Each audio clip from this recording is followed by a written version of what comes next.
Environ Life Science Limited, partnering for life.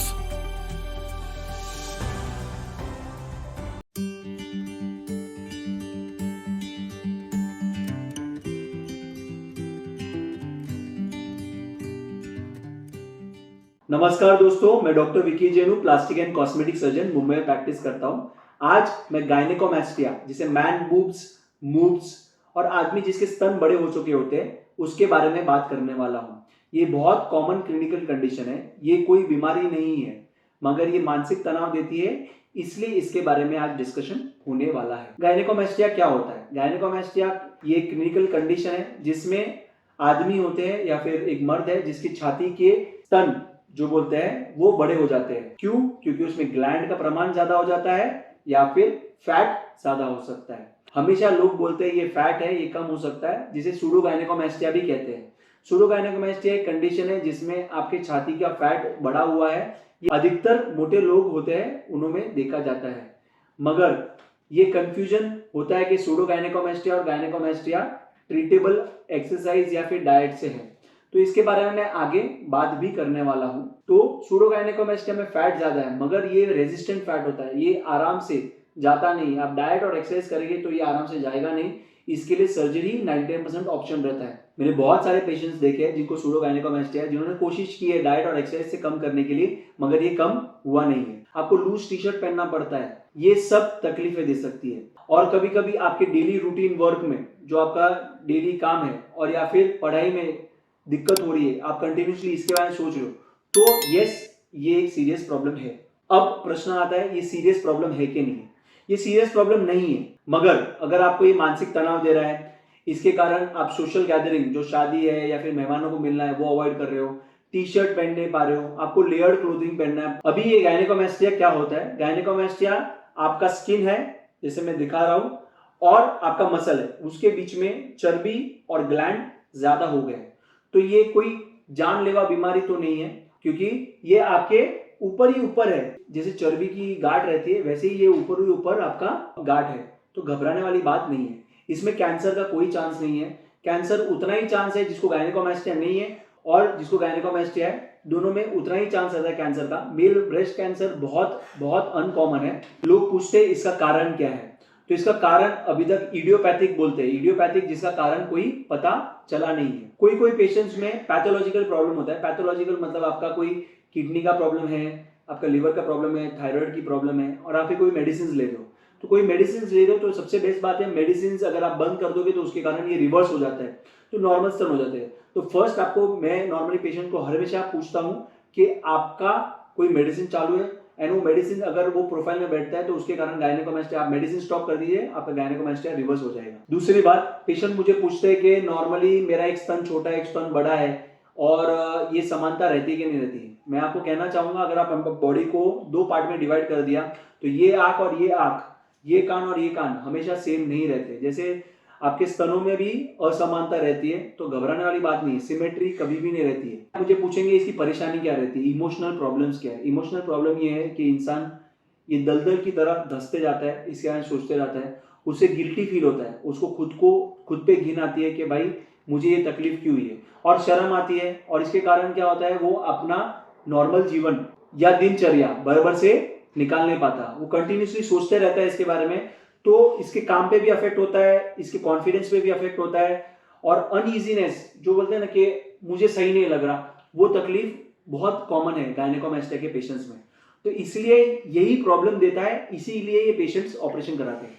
ये बहुत common condition, जैसे मैंने पहले बताया था, तो हर 5 में से एक आदमी को होता है, मतलब 20% लोगों को है, मगर इसका ऑपरेशन क्यों कराते हैं? मैंने आपको रीजन दिया, इमोशनल डिस्ट्रेस और शर्म के कारण ये कॉस्मेटिक सर्जरी करवाते हैं। पेशेंट मुझे बोलते हैं कि इसका मैं ट्रीटमेंट घर पे या फिर डायग्नोस घर पे कर सकता हूँ। हाँ, आप कर सकते हो। देखो, आपको आईने के सामने खड़ा रहना है, देखना है कि आपके स्तन बड़े हुए हैं, फील करना है कि हार्ड है निप्पल के नीचे खास और फैट है कि नहीं, तो आपको समझ जाएगा ये सूडो गायनेकोमास्टिया है या गायनेकोमास्टिया। अभी आप मुझे पूछोगे कि डॉक्टर को कब दिखाना चाहिए? डॉक्टर को तब दिखाना चाहिए जब आपको ये सब तकलीफें, इमोशनल प्रॉब्लम हो रहा है और आपने सब डाइट, एक्सरसाइज सब कोशिश कर चुके हो और इससे फायदा नहीं हो रहा है। तो इसके लिए आपके फ्रेंड या फिर जिम इंस्ट्रक्टर या फिर कोई नेबर के पास या फिर पड़ोसी के पास जाना नहीं है। द बेस्ट पर्सन है एक प्लास्टिक सर्जन, जिसके पास आप आ सकते हो, जो आपको बता सकता है कि क्या करना चाहिए इसके बारे में, आपको काउंसिल कर सकता है। जैसे मैं एक प्लास्टिक सर्जन हूँ जो आपको बता रहा हूँ कि ये कोई बीमारी नहीं है, ये कंडीशन है, इसमें कोई कैंसर का चांस नहीं है। वैसे ही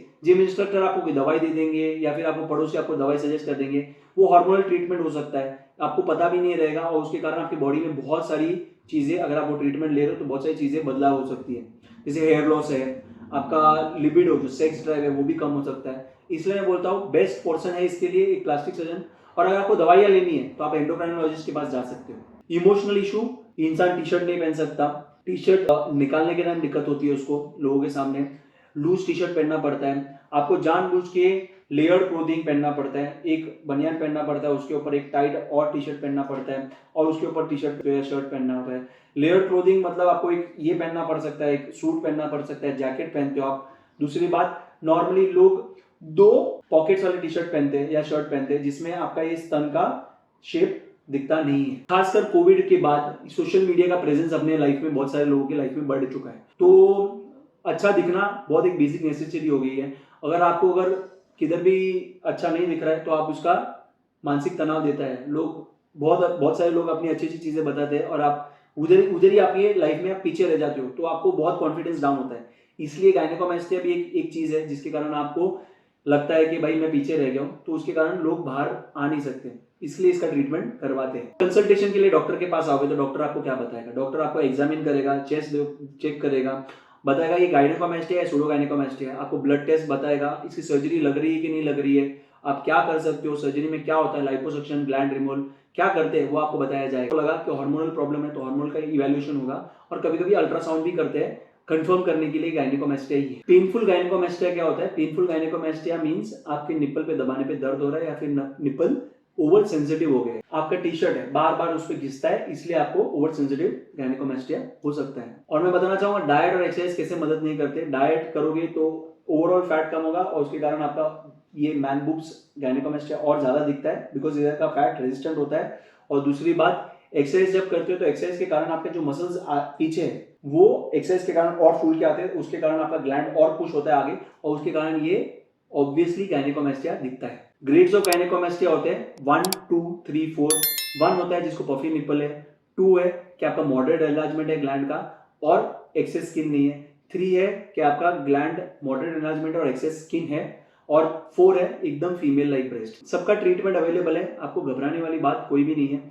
जैसे आप देख पा रहे हो 1, 2, 3, 4 आपको मदद हो जाएगी, इसके कारण आप समझ पाओगे गायनेकोमास्टिया क्या होता है। तो मोस्ट ऑफ द टाइम्स मैं अपने कंसल्टेशन में पेशेंट्स को पूछता हूँ क्या तकलीफ दे रहा है और पेशेंट बोलता है कुछ तकलीफ नहीं दे रहा है, तो मैं इनको पूछता हूँ आपको मानसिक तकलीफ दे रहा है क्या? मानसिक तकलीफ मतलब आपको टेंशन होती है, आप जब फोटो खिंचाते हो तब, जैसे आपको डेली रूटीन लाइफ में भी तकलीफ होती है, आपको शर्म आती है क्योंकि देख ना ले, आपका जब शर्ट के बाहर से दिख रहा है, टी शर्ट के बाहर से दिख रहा है, आपको डेली रूटीन में भी ये लाइफ में तकलीफ दे रहा है और लोग चिढ़ाते हैं।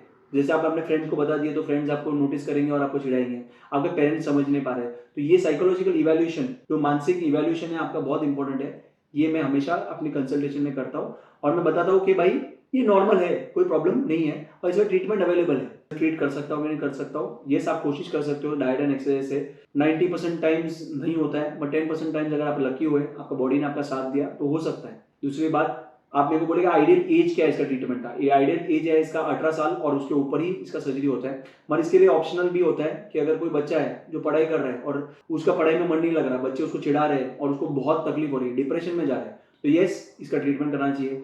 बच्चा बोल रहा है बहुत डिफिकल्टी हो रहा है, बहुत पेन हो रहा है, तो यस इसका ट्रीटमेंट करा सकते हैं। डेली अपने को 18 साल तक रुकना है, बिकॉज ये हार्मोनल इम्बैलेंस जो भी है ये 13 से 18 साल की उम्र में होता है, तो हम लोग तब तक रुकना होता है। और मैं ये भी समझाता हूँ पेशेंट्स को कि नॉर्मल गायनेकोमास्टिया भी होता है। नॉर्मल गायनेकोमास्टिया न्यूनेटल गायनेकोमास्टिया बोलते हैं, जिसके कारण जब हार्मोन्स ऊपर नीचे, मम्मी के भी हार्मोन्स आ गए इसके अंदर, शरीर के अंदर, तो उसके कारण भी गायनेकोमास्टिया हो सकता है। 13 से 18 साल की उम्र में गायनेकोमास्टिया नॉर्मल है, बिकॉज ये हार्मोनल इम्बैलेंस के कारण हो रहा है, और एक बच्चा होता है उसमें भी हार्मोनल इम्बैलेंस के कारण हो सकता है, न्यूनेटल गायनेकोमास्टिया जिसे कहते हैं। और एक होता है कि ओल्ड एज सीना गायनेकोमास्टिया, जब आपका हार्मोन, आपका टेस्टिस ने गिव अप कर दिया है, जब टेस्टोस्टेरोन सीक्रेट नहीं हो रहा है, ईस्ट्रोजन लेवल बढ़ रहा है, तो ओल्ड एज में भी गायनेकोमास्टिया होता है, जिसे कहते हैं फिजियोलॉजिकल गायनेकोमास्टिया।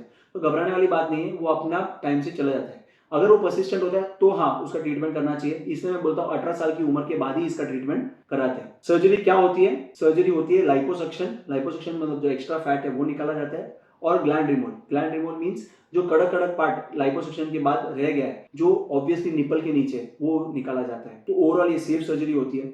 सेफ सर्जरी क्यों? हम ऑपरेशन के पहले इसका सब ब्लड टेस्ट करा लेते हैं, जैसे सीबीसी है। सीबीसी देखने के लिए कि आपका हीमोग्लोबिन 10 के ऊपर है, आपका डब्ल्यूबीसी जो व्हाइट पेशी बोलते हैं वो नॉर्मल है, और प्लेटलेट काउंट नॉर्मल है। पीटीएनआर नाम का एक टेस्ट रहता है जो देखता है कि आपका खून कितना पतला है। क्या ऑपरेशन कर रहे हैं लाइपोसक्शन के टाइम पे, तो ये खोखली जगह बन जाती है, तो यहाँ पे खून और पानी जमा नहीं हो जाता है। पीटीएनआर आपका खून कितना पतला है वो बताता है, कि खून कितना जल्दी क्लॉट हो सके वो बताता है।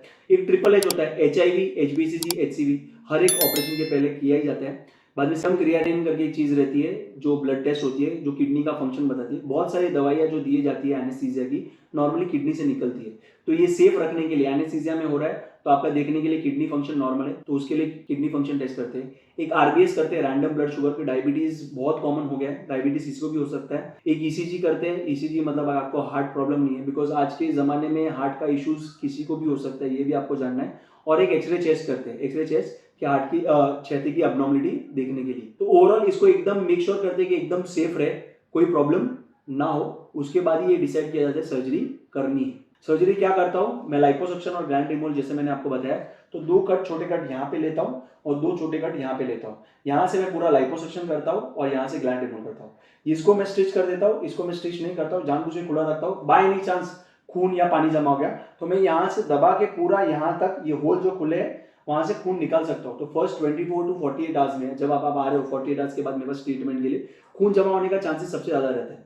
कॉम्प्लिकेशन जो बोलते हैं हीमाटोमा या सीरोमा, वो बहुत कॉमन रहता है। तो उसको ही हम लोग मेक श्योर करते हैं कि सेफ रहने के लिए। आफ्टर सर्जरी आपको इमीडिएटली एक पैडेड गारमेंट दिया जाएगा, प्रेशर गारमेंट जिसको बोलते हैं। प्रेशर गारमेंट क्या करता है? ये सूजन को कम करता है, आपकी स्किन जो एक्स्ट्रा है और ये मसल जो छोटा है, तो उसको बराबर से एक दूसरे से चिटका देता है, और खून और पानी जमा होने के लिए जो खोखली जगह है उसको भी कोलैप्स कर देता है। तो उसके कारण आपका खून और पानी जमा होने का चांसेस कम होता है। प्रेशर गारमेंट आइडियली मैं प्रीफर करता हूँ ऑपरेशन के पहले ही बन जाए, पेशेंट के साइज के हिसाब से, तो बेस्ट रिजल्ट्स आ जाते हैं। मुझे ये पूछा जाता है सर्जरी पेनफुल होता है कि नहीं होता है? मैं बोलता हूँ पेनलेस रहता है। एनेस्थीसिया में इसलिए मैं करता हूँ, मैं लोकल एनेस्थीसिया में प्रीफर नहीं करता हूँ। टीवा बोलते हैं, या फिर GA, इसमें ही प्रीफर करता हूँ कि सेफ रहने के लिए।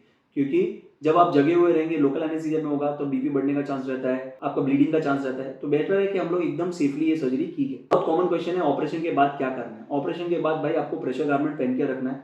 ध्यान रखना है कि आप हेवी लिफ्टिंग नहीं कर रहे हो। 10 दिन के लिए आप गाड़ी या बाइक खुद नहीं चला रहे, वो बहुत इंपॉर्टेंट चीज है। क्यों? क्योंकि जब आप गाड़ी या बाइक चला रहे हो तो आप ये मूवमेंट कर रहे हो, ज्यादा मूवमेंट होता है तो आपका मसल है जो मूव हो रहा है और ये स्किन है अलग है, तो प्रॉब्लम क्या है? चिटकने को तकलीफ हो सकती है और खून और पानी जमा होने का चांसेस बढ़ता है। तो सेफ रहने के लिए मैं बोलता हूँ आप गाड़ी में बैठ सकते हो, खुद आ सकते हो, कोई प्रॉब्लम नहीं। मत चलाना खुद को नहीं है, बाइक भी खुद को चलाना नहीं है थोड़े दिनों के लिए। प्रेशर गारमेंट फर्स्ट टाइम आप मेरे सामने निकालोगे, घर पे निकालना नहीं है खुद ने।